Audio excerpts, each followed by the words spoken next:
दोस्तों नमस्कार, HBN news में आपका स्वागत है। मैं हूं विशाल सक्सेना। उत्तर प्रदेश की सरकार जीरो टॉलरेंस पॉलिसी की बात करती है, महिला अधिकार की बात करती है, महिला सुरक्षा की बात करती है। जब उसी प्रदेश की महिलाएं धरने पर बैठ जाती हैं और गुहार लगाती हैं प्रशासन से, कानून व्यवस्था से कि उनको न्याय क्यों नहीं मिल पा रहा है, ऐसे ही संगठन की महिला जो काफ़ी लंबे समय से अलीगढ़ धरने पर बैठी हुई हैं, उनसे हम बातचीत करेंगे और जानेंगे कि पूरा मामला क्या है। मैम, आपका बहुत बहुत स्वागत है। महिला सशक्तिकरण की मैम बात तो होती है, नारे भी लगते हैं, कार्यक्रम भी चलाए जाते हैं, लेकिन क्या धरातल पर क्या स्थिति है, आप क्या महसूस करते हैं? नमस्कार पत्रकार महोदय, बहुत बहुत साधुवाद, आपने हमें कवरेज किया है। देखिए, सरकार की बात जब आती है कि सरकार महिलाओं के लिए कार्य कर रही है या कई मिशन चल रहे हैं, पुलिस ट्विटर पर अक्सर हम मिशन शक्ति, महिला शक्ति, ऐसी चीज़ों को देखते रहते हैं और सरकार का भी एक नारा है बेटी बचाओ बेटी पढ़ाओ। लेकिन वास्तविकता तो ये है कि आज हम धरने पे बैठे हैं और बहुत सी मांगों को लेकर बैठे हैं और सभी मांगे महिलाओं से ही जुड़ी हुई हैं। अब जब हम फील्ड में निकल रहे हैं और पीड़ित महिलाओं को देख रहे हैं तो हमें पता चल रहा है कि बस सब एक राजनीतिक मुद्दा बन के रह गया है और धरातल पे कोई कार्य महिलाओं के लिए नहीं है। और इस फंडे का यूज़ सभी सरकारों ने किया, सभी पार्टी ने किया। दोस्तों नमस्कार, HBN न्यूज़ में आपका स्वागत है। मैं हूं विशाल सक्सेना। उत्तर प्रदेश की सरकार जीरो टॉलरेंस पॉलिसी की बात करती है, महिला अधिकार की बात करती है, महिला सुरक्षा की बात करती है। जब उसी प्रदेश की महिलाएं धरने पर बैठ जाती हैं और गुहार लगाती हैं प्रशासन से, कानून व्यवस्था से कि उनको न्याय क्यों नहीं मिल पा रहा है, ऐसे ही संगठन की महिला जो काफ़ी लंबे समय से अलीगढ़ धरने पर बैठी हुई हैं, उनसे हम बातचीत करेंगे और जानेंगे कि पूरा मामला क्या है। मैम, आपका बहुत बहुत स्वागत है। महिला सशक्तिकरण की मैम बात तो होती है, जब हम सभी लोग यहाँ सर सार्वजनिक चर्चा कर रहे हैं तो एक निष्कर्ष निकलना चाहिए किसी भी चर्चा का। हम बात तो कह रहे हैं कि महिलाएं प्रताड़ित होती हैं, प्रताड़ना की जाती है। मैं जानना चाहूँगा किस तरीके का ये मानसिक टॉर्चर है जो आपको दिया गया, या उसको थोड़ा सा भी एक्सप्लेन आप कर पाएँ तो ये देश की जनता आपसे कनेक्ट हो, किस तरीके की आपने फेस किया? देखिए, लड़की की लाइफ में पिता बहुत मायने रखते हैं। अगर लड़की के पिता हैं या बहुत से भाई भी बहुत अच्छे होते हैं तो वो तो बहुत अच्छे से सिचुएशन संभाल लेते हैं और अपनी बेटी को बदनाम नहीं होने देते हैं, या वो एक ढाल बन के खड़े रहते हैं। जहाँ पिता नहीं होते हैं वहाँ लड़की को बहुत ज़्यादा फेस करना होता है और घर से ही उसे बदनाम करना स्टार्ट कर दिया जाता है। अच्छा, एक चीज़ मैंने क्या देखी, मैं गांव में भी थी और यहाँ भी, कि अगर मैं अपने किसी भी काम के लिए निकल रही हूँ, कोचिंग के लिए निकल रही हूँ, पढ़ाई के लिए निकल रही हूँ, बिजली का बिल भरने के लिए निकल रही हूँ, सब्जी साग लेने के लिए निकल रही हूँ, तो मेरे ऊपर उंगली इस बात की उठ रही है कि कहाँ जाती है।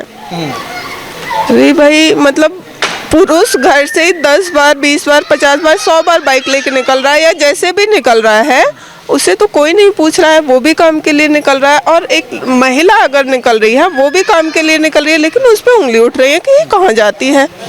इस चीज़ से मुझे बहुत सीख मिली। अरे ये कहाँ जाती है, ये पर्स टांग के, मेरे पर्स टांगने से भी लोगों को बहुत ज़्यादा दिक्कत थी। हमारे साथ में एक वरिष्ठ पत्रकार और मानवाधिकार को लेकर के सर आप लंबे समय से काम कर रहे हैं, एक अनुभव रहा है।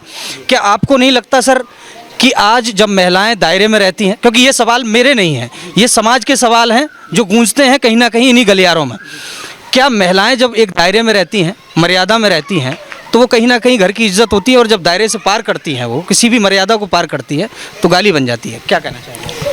दरअसल सदियों से महिलाओं को दबा के रखा गया है और उनको उनके डिसीजन लेने के लिए अपने जो परिवार के लोग हैं, पुरुष वर्ग है, उस पर निर्भर रहना पड़ता है। तो एक उनका माइंड सेट कर दिया गया महिलाओं का, ठीक है। और अगर वो उस दायरे से वो बाहर निकली तो उनके चरित्र पर उंगली उठाने वाली चीज़ें आने लगी कि कहाँ जाती है, क्या है, बहुत सी चीज़ें। तो ये जो है समाज का जो माइंड सेट है ना, वो पुरुष प्रधान रहा है। महिलाओं को कि वो घर में ही ठीक रहेगी, ऐसी कुछ मानसिकता रही है। तो अब क्या मतलब, अब पुरुष प्रधान रहा है, महिला प्रधान कर दिया जाए, ये आइडियोलॉजी कैसे खत्म होगी? देखिए, हमारा जो संविधान है महिलाओं को और पुरुषों को सबको समानता का अधिकार देता है, ठीक है। महिलाएं भी कम नहीं है। और दरअसल मुख्य चीज़ है एजुकेशन, शिक्षा।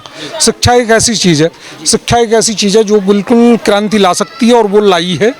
शिक्षा की वजह से काफ़ी बदलाव आया है, महिलाएं हर फील्ड में आगे बढ़ रही हैं। और जो पुराने जो बिलीफ सिस्टम थे कि महिलाएं घर की दहलीजी के अंदर रहें, वो सारी धारणाएं टूट रही हैं।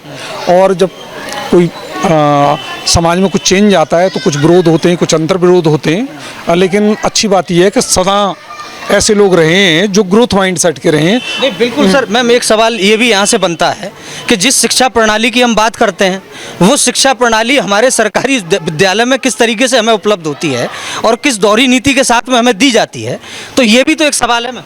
हाँ जी, देखिए समानता कहाँ है? हाँ, कैसे आएगी ये समानता? हाँ, इस बात पे ये बहुत अच्छा आपने, क्योंकि मेरे माइंड में नहीं था, लेकिन वो सवाल आपने पूछा जो जिस पे मैं काम कर रही हूँ। और अभी आपने मेरा जो पहला इंटरव्यू लिया था उसमें मैंने इसे थोड़ा सा एक्सप्लेन भी किया था कि कोई आवाज़ उठाने वाला चाहिए, कोई कार्य करने वाला चाहिए। भाई गरीबों के लिए है सरकारी स्कूल और वहाँ पे शिक्षा व्यवस्था अच्छी नहीं है। मैंने अपनी पीड़िताओं से कहा जो सिंगल मदर्स हैं, मैंने कहा आप मुझे अपने सेलेक्टेड जो तुम्हारा सपना है, जो तुम्हारा ड्रीम है, जिस स्कूल में तुम पढ़ाना चाहती हो उन स्कूल के नाम बताओ, उसमें एडमिशन कराना मेरा काम है, मेरी जिम्मेदारी है। मैं BSA ऑफिस तक गई और जहाँ जिस पीड़िता को ज़रूरत थी कि मुझे अपना स्कूल, इस स्कूल में बच्चों को पढ़ाना, मैंने वहाँ तक कराया।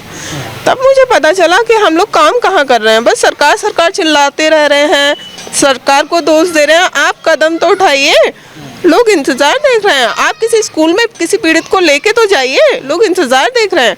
उसके लिए जज्बा होना चाहिए। अब हमें नॉलेज नहीं है, जानकारी नहीं है, तो फिर हम मैम ये जज्बा संगठन के पदाधिकारियों को ही क्यों लेना पड़ रहा है?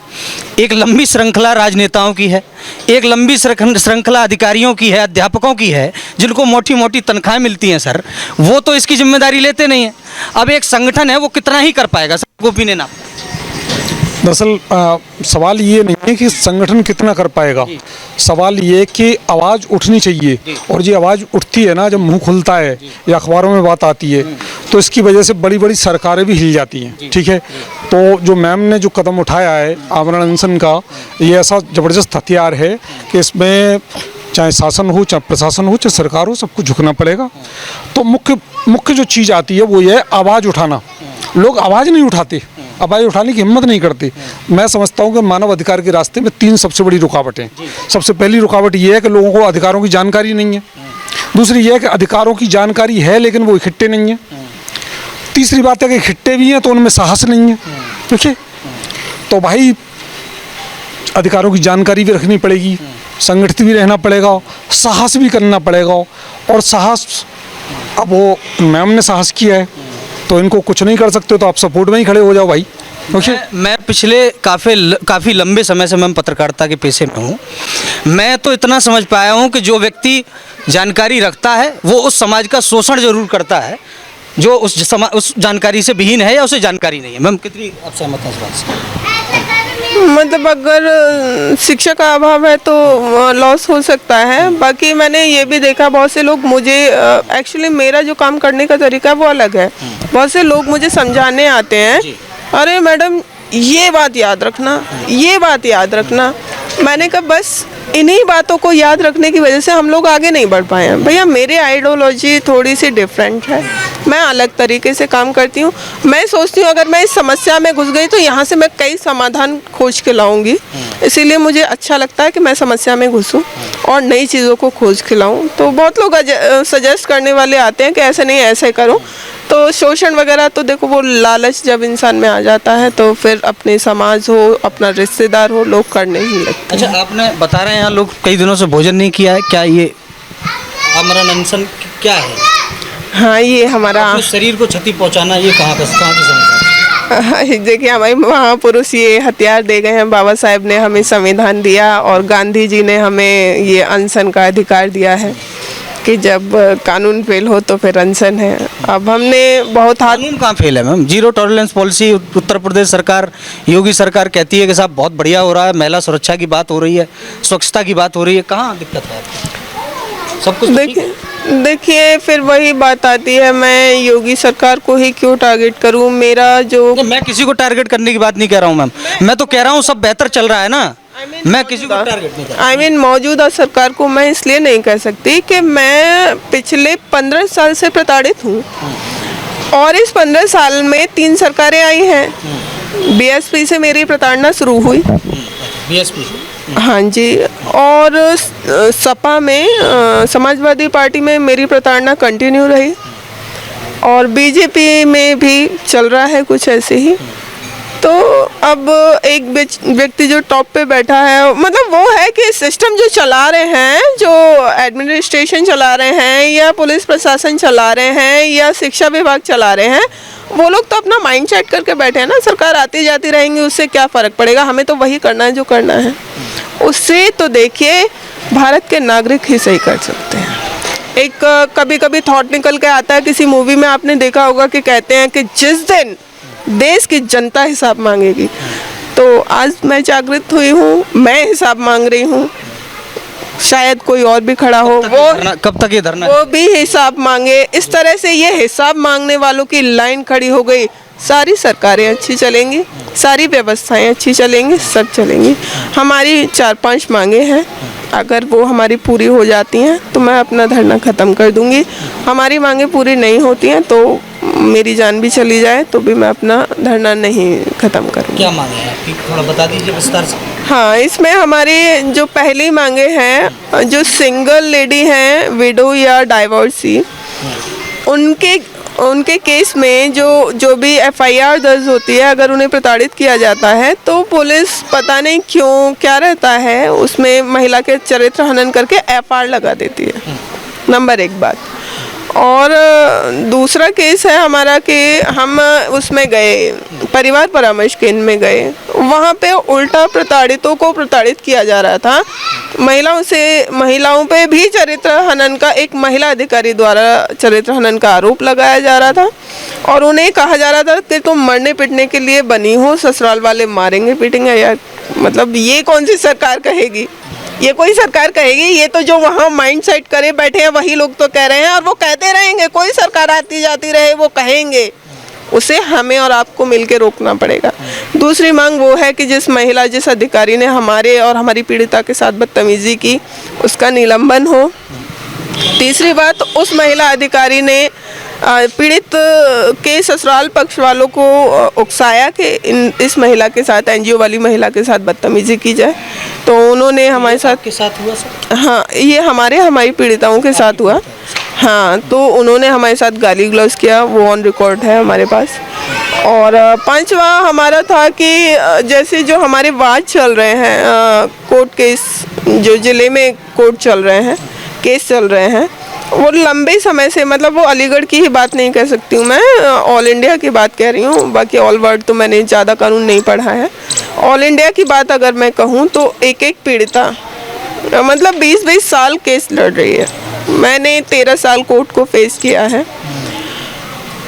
मतलब आप ससुराल से प्रताड़ित, आप मायके से प्रताड़ित, आप पुलिस से प्रताड़ित, लास्ट में वकील के पास चले गए, वो भी करेगा प्रताड़ित, और कौन लेगा इनकी खबर कि इन पीड़िताओं को न्याय कब मिलेगा। ऑर्डर हो भी जाता है तो कंप्लाइंस नहीं हो पाती है और नोटिस जाते रहते हैं, गलत पते पे जाते रहते हैं, जजेस साइन करते रहते हैं, वो गलत पते पे जा रहे हैं। क्या जज जो साइन कर रहे हैं वो तरीका सही है या नहीं है?